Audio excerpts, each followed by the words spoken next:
Orang bilang, kenapa Pak Erik memilih di Rut Himbara ini, kenapa? Ya pasti ada hitungannya semua. Nah, memang pemerintah melihat juga konsolidasi BUMN ini harus dipercepat juga.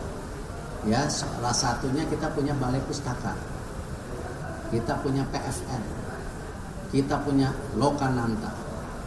Nah, ini akan dikonsolidasikan menjadi tadi bagian pusat konten atau apapun namanya yang sedang dibuat kajian. Nah, ini jadi kenapa direkrut ada orang film, ada orang musik, ya, termasuk Balai Pustaka itu kan juga bagian sejarah yang akan dikonsolidasikan. Jadi tunggu waktunya karena ini kajian sedang proses, manajemen sudah dibentuk, asetnya juga bagus, ada PFN. Nah, ini mengkonsolidasikan tadi antara cetak, suara, gambar yang dimiliki pemerintah di bawah BUMN ya untuk menjadi satu kesatuan. Jadi sejalan juga dengan tadi konsolidasi BUMN. Kalau dulu bicara konsolidasi Injourney untuk salah satunya supporting daripada pariwisata. Nah, pada saat ini ya akan ada konsolidasi untuk tadi cetak, suara, gambar yang selama ini belum maksimal. Nah, kajiannya itu sebenarnya juga ada yang ya banyak, cuma kan semua harus pilihan sama.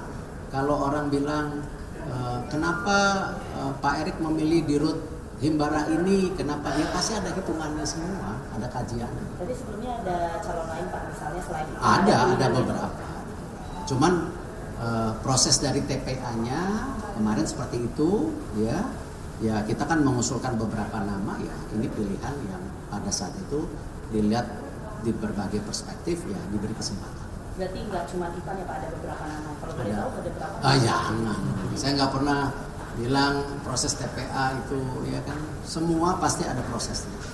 Berarti dia yang memenuhi syarat dari yang salah satu yang diberi kesempatan.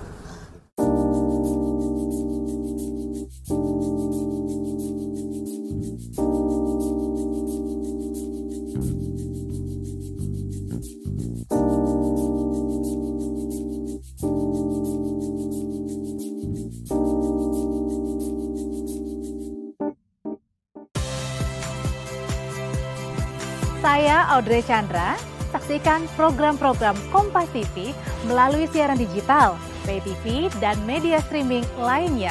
Kompas TV, independen,